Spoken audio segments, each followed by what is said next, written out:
we're going to get rolling here. Thank you for coming out to our first press conference of the year. We'll start with Coach Thompson. He'll have an opening statement, and then he'll take questions. We do have a microphone for the web stream, so just letting you know if you've got any questions, and he'll bring you the microphone.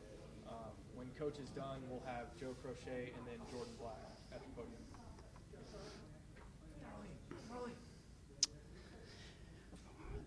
Afternoon. Thank you guys for coming out. We're extremely excited here. We're talking about Mercer, our opening game this year for the 2016 season. Much anticipated league game for us. You know, Mercer has they've done a great job. They've improved every single year that they've been in the Southern Conference, and really they're at a point where they've got 20 of 22 starters returning on both sides of the football. So this is going to be a very experienced football team that we're seeing. They make very few mistakes. I think he's done a great job of coaching them. I think they're a very fundamental team.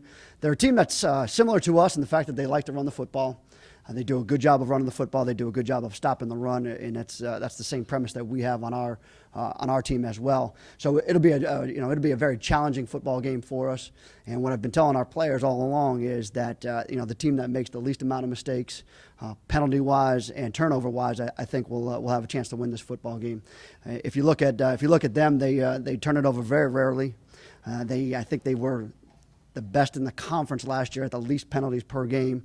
So that's what we're up against. We're up against a challenge in that regard. As far as we're concerned, is we've got, I thought we've had a great camp. We had a very physical camp. We had a very hot camp. We're well prepared. I think we're in good shape. We've kind of used the last couple of days to get ourselves back underneath, our legs back underneath us a little bit. But it's still going to be a challenge going out there for the opening game on the road, league game on the road, 7:00 at night on a Thursday, which is a little bit different for us. But we're certainly excited about it, and I think that we're as prepared as we can be at this point, and really just kind of making our final preparations for today. Any other questions? Brent, just characterize the first two games you had with Mercer. What kind of games were they in your memory? Yeah, well, the first game at Mercer was, we kind of busted out pretty early on them, and we had, I think, a 21-point lead or 28-point lead on them fairly early.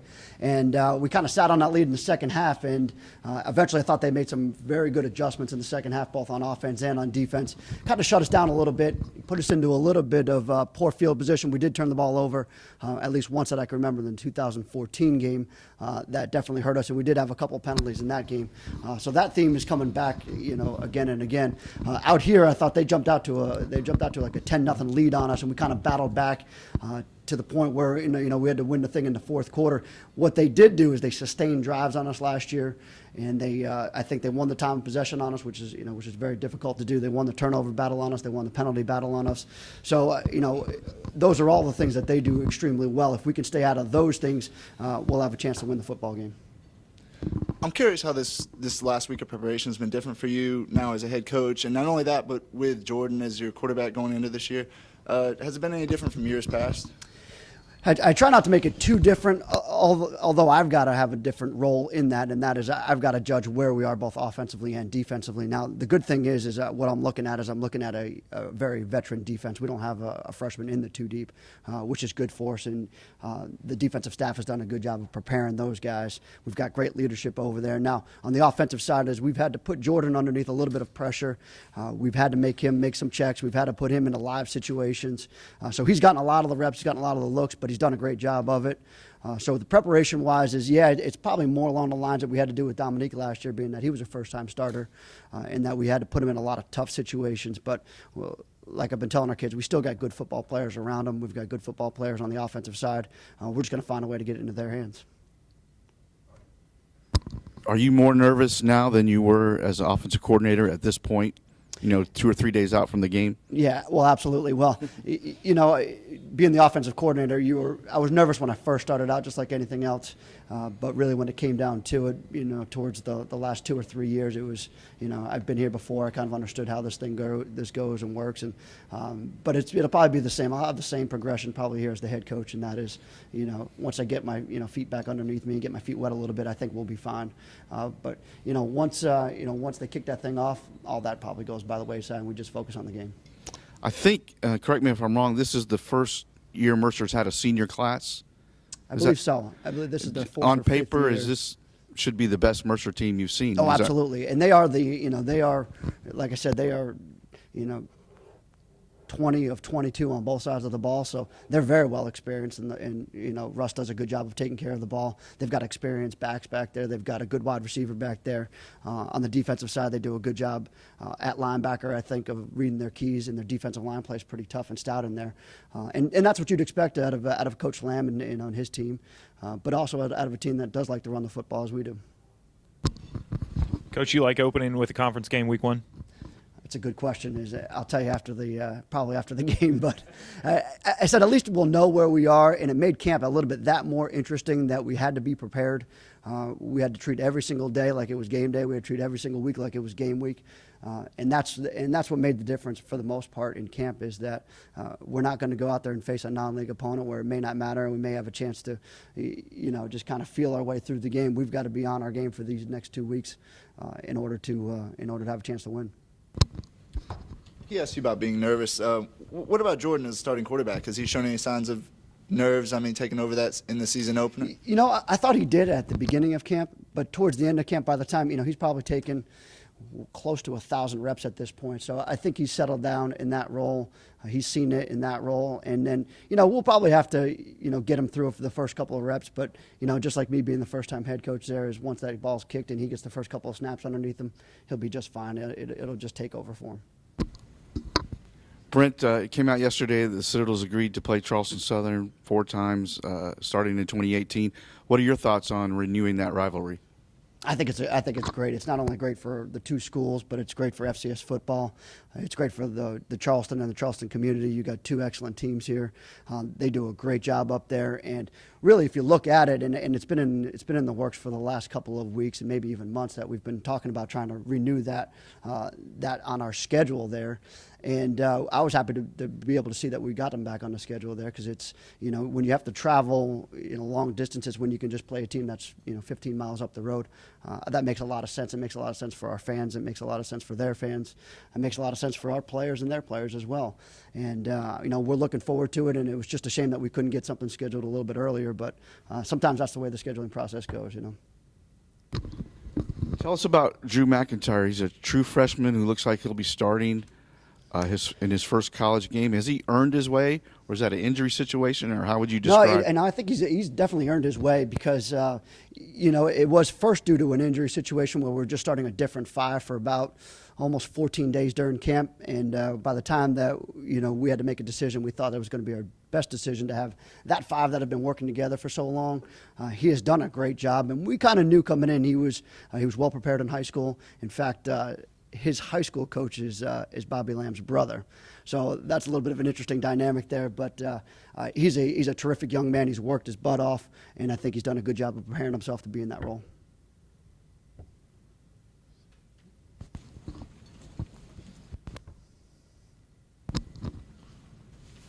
Just heading into your first game week, just for you personally, I mean, I guess when you're the offensive coordinator, you're thinking about one thing, it's the offense. I mean, how much does it kind of change your schedule, having press conferences, having media stuff, having conference calls, meeting with the TV announcers? I mean, how much does that change your focus on just the offense? Oh, completely. It's been hectic. It's been a hectic week, especially when it's been a short week. But the good thing is we came in on Sunday as a staff, and we got a lot of that prep work out of the way, the stuff that we knew that was going to come at the end of the week for us or towards the middle of the week for us. So a lot of that had been already accomplished, being that it was a Thursday game instead of a Saturday game.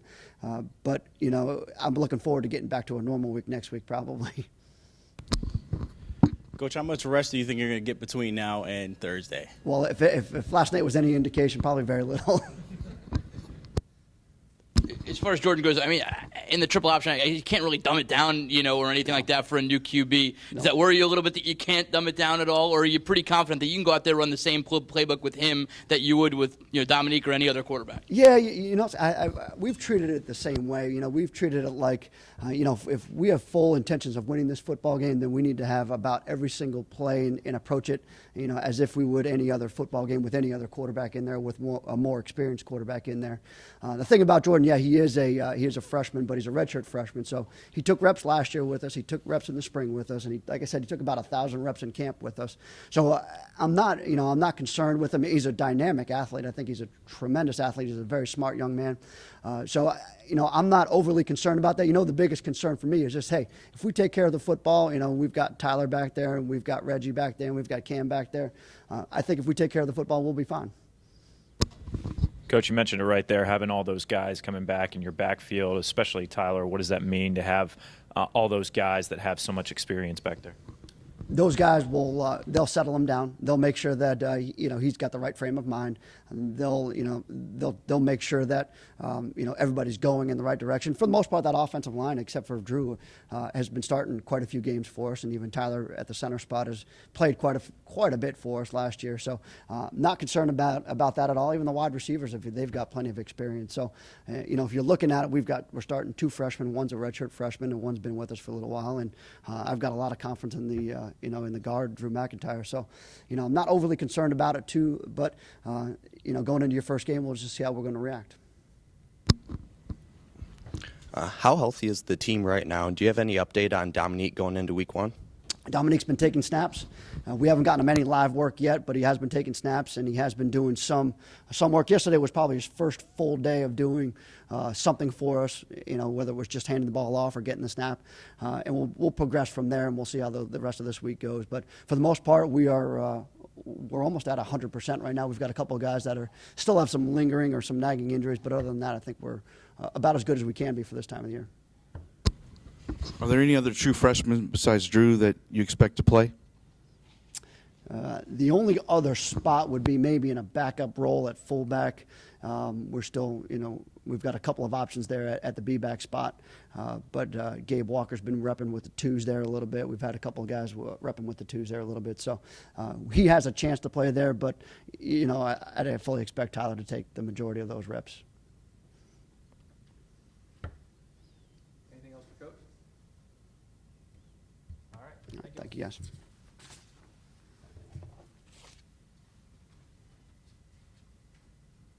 All right, next up will be Joe Crochet. And we'll go straight to questions for Joe.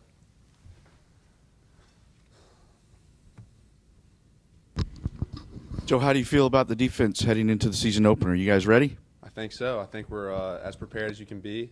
3 weeks of camp, watching film, practicing against each other.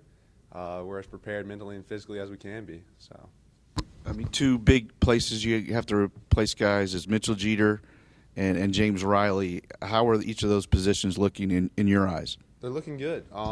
Like you said, those were some big question marks coming into the season. And fortunately, we have some younger guys stepping up to fulfill those roles.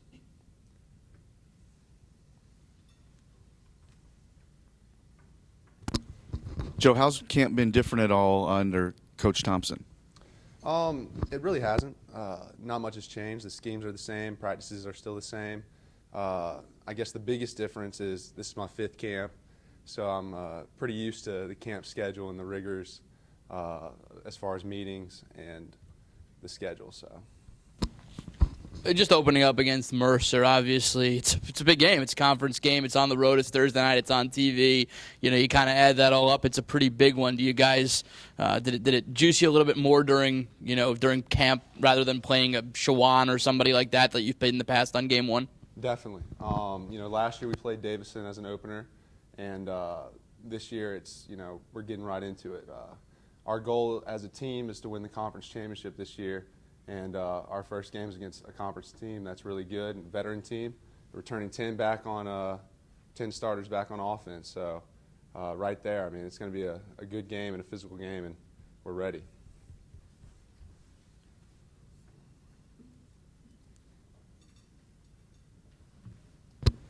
Joe, what's your view of how Jordan Black has progressed over the course of camp from day 1 to right now?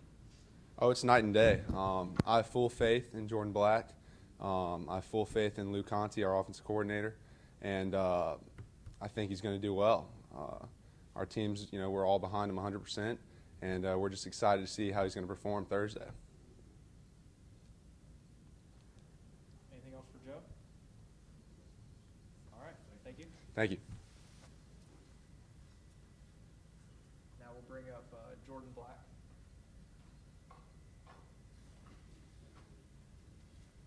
And we'll go straight into questions for Jordan. Last week before the season opener, any nerves taking over as quarterback? I mean, there's a little bit of nervousness, but that's always before preseason.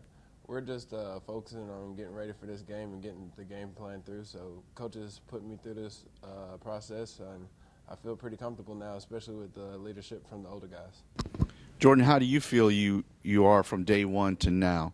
How much progress have you made? It's been major progress because when we first started camp, I came in a little shaky with the concepts, but now the coaches prepared me fully, and I feel like I've got a full grasp of this offense, and I've taken control, and I feel like I've gained the trust of the guys, so I'm pretty comfortable with the system now. Obviously got a ton of guys behind you. Tyler, all the backs that are coming back this year. How much does that help kind of making that transition going into the offense? It definitely helped the transition a lot because these older guys, they've been there, they've done that. So going through practice, they'll give me some pointers of how they've been through the system and what happens here and what happens there, and they help me get through that. Are things running pretty natural for you in the offense right now? Are you still having to try to think plays through, you know what I mean? Or are you just out there playing at this point? Well, with the system we run, we always have to have our thinking process, pre-play of every snap. It's definitely more smoother now, and I feel way more comfortable now. But at every pre-snap, I have to have a thinking process to it. Jordan, how would you describe how you feel conference game, your first college start on TV, on the road? Just how does all that make you feel heading into that game? Well, it's definitely a big game opening up with a tough opponent against Mercer and on a Thursday night and with the lights on and everything. But I'm really excited to get out there and get the pregame jitters out and go ahead and play football because that's what we've been preparing for so long. So I'm just ready to go ahead and get out and play. Jordan, how much assistance has Dom helped you with kind of grasping this system and getting ready for this game? Ever since I got here as a true freshman, Dom has always been there for me, helping me out, giving me pointers and suggestions. So really nothing's changed. He's been out there at practice every day, and if he sees something, he'll pull me out to the side and we'll talk about it like we always have. Nothing really changed between us. Just for you, opening game, SoCon game, back in your home state. I mean, does that kind of add the little pressure? You'll have people watching. It's on TV, everything like that. Well, like I said, it's definitely a big game, and I'm close to home, so that's always good to get the family up and have them support me. But this isn't really much different than any other game we'd have to prepare for. Like I said, it's a Southern Conference game. It's definitely a big game that we have to prepare for. Work you guys do is to get ready for Saturday night, or in this case Thursday night. How much did you miss playing in games last year? Well, it was definitely a transition coming from high school, playing every game, and then coming up being redshirted and having to be the backup and prepare and just practice and not knowing that I'm going to get in. But it wasn't really much of a change because we take our practices very seriously, and that's basically like a game for us. So the way we prepare for practice is the same way we prepare for games. It's just on Saturday I get to watch the guys ahead of me perform, so it wasn't really much of a difference. In your experience in high school and things like that, when do the pregame nerves kind of go away for you? Is it taking that first hit? Is it the first completion? I mean, is it the first score? What is it kind of for you? The pregame jitters, they come for every game, but definitely for me, it's always after I get that first hit and everything just slows down, and then I'm back into my groove of getting into the game and doing what I'm supposed to do. Anything else for Jordan? All right, thank you, Jordan. We're going to have Athletic Director Jim Center come to the podium and address, I think most people want to talk to him, so we'll let him do that now. Good afternoon, everybody. Questions for Jim? Jim, what's going to happen to stands over there? That's a $64 million question. No, we are looking at all the different options, and they're all on the table, quite frankly, in terms of the east side stands. I think it was reported just yesterday that We would consider everything from, how viable are the stands long-term, big picture, well into the future, and that's something we need to determine. And we'll be looking at an engineering firm, taking a look at the viability of the structure and those kinds of things. Here's what I do know and what I can tell you. Last year we sold $176,000 worth of tickets on the east side of the stadium, which means we put people there.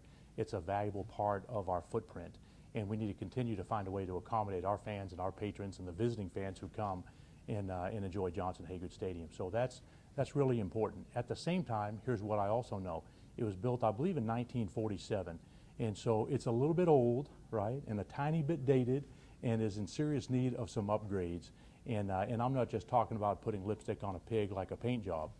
Everything from restrooms, concessions, and some seating amenities and some of those kinds of things. So while it served the Citadel well over the years, I think we can do better, and we need to have a plan that will address that.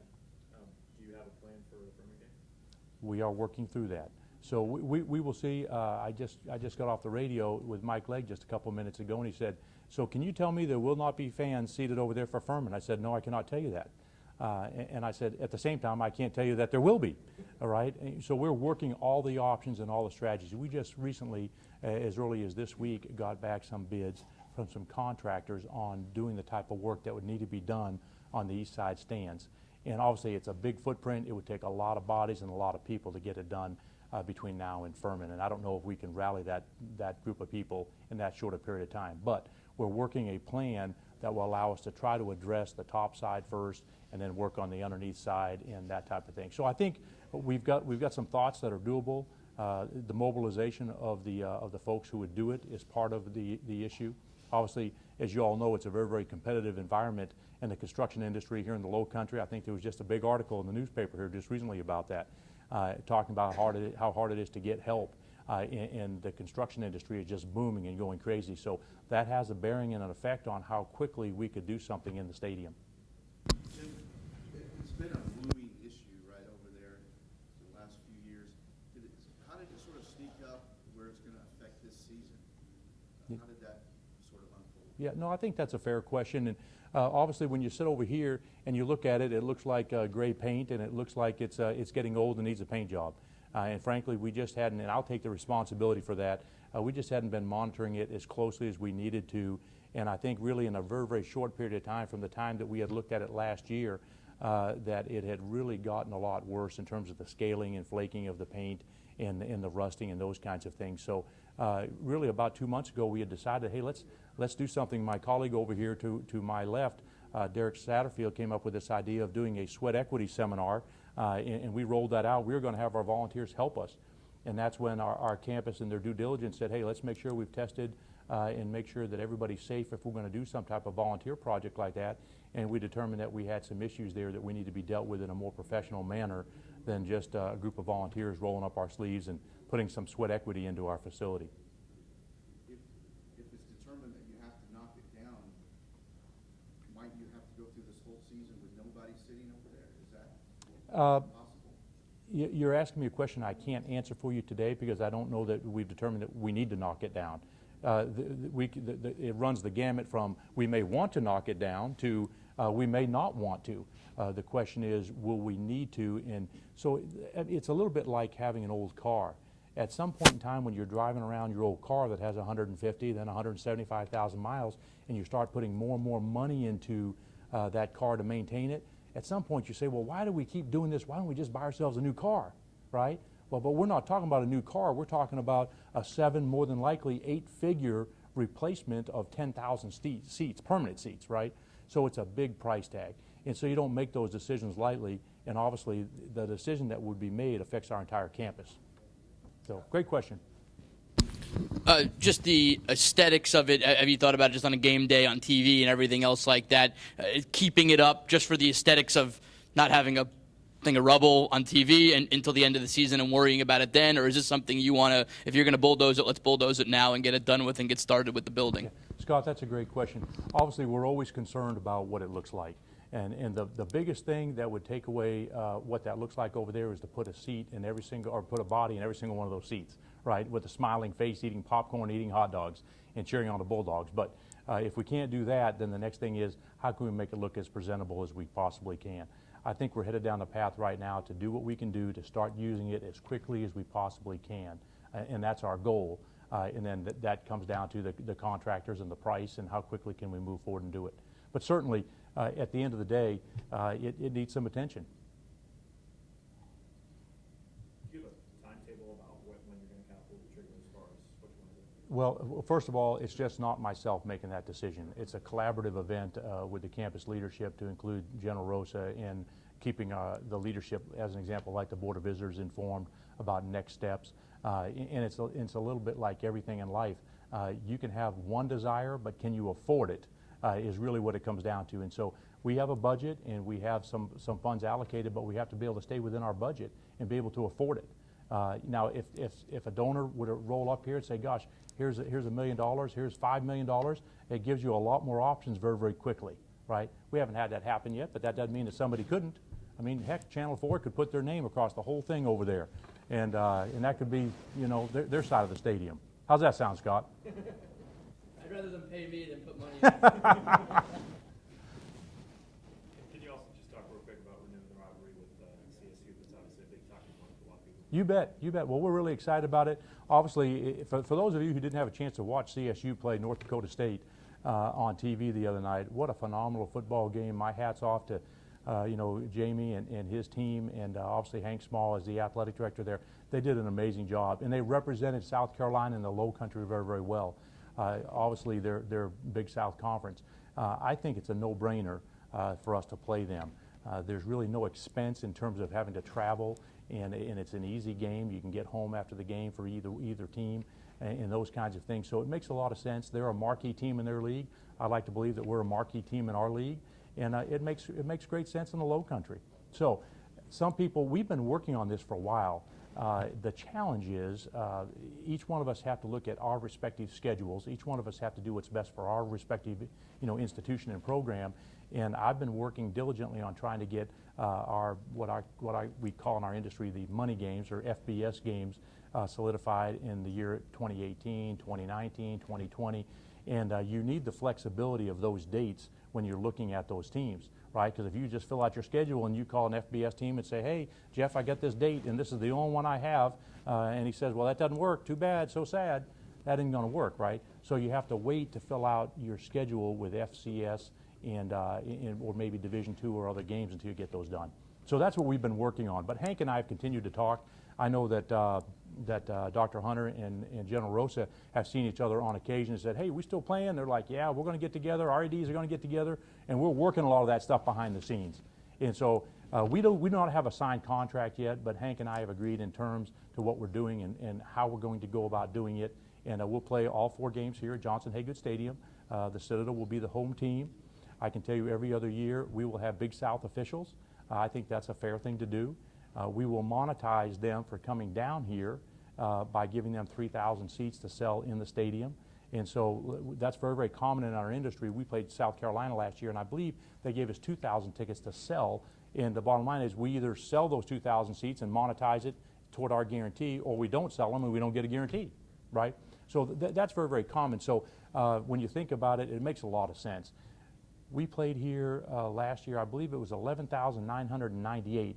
I could be off 1 or 2, was the attendance for that game, right? Charleston Southern had a really nice crowd. I think we had 3,000 or 4,000 people on that side of the stadium. And at the end of the day, I think their stadium capacity is 45. I think they've grown it when they have a big marquee game to around 7,500, but that's a lot of standing room only seats. And so even their best day would be leaving 3,000 to 5,000 seats, you know, unfilled and unmonetized, which that doesn't make sense for either one of us. So that's what we're trying to do. Anything else for Jim? All right, thank you. Great, thank you.